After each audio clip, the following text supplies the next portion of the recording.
Depuis des dizaines d'années, parfois plus d'un siècle, les provinces, mais aussi les communes organisent un enseignement souvent qualifiant, que ce soit en secondaire ou dans le supérieur, voire en promotion sociale.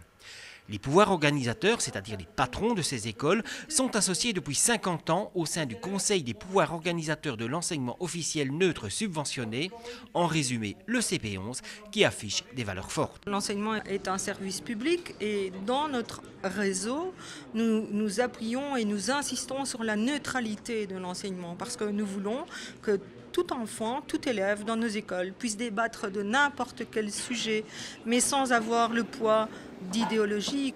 Avec plus de 115 000 élèves ou étudiants, le CP11 est un réseau de poids. 30 000 ennuyés en suivent les cours, soit 1 sur 4.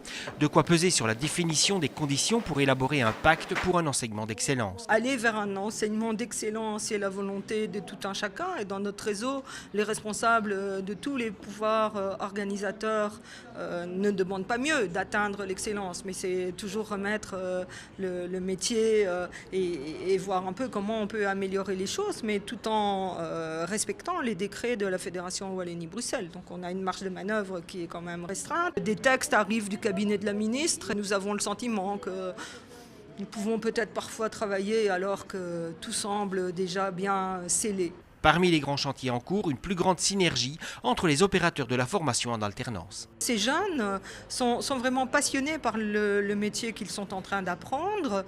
Ils ne vont plus que 2 jours par semaine à l'école.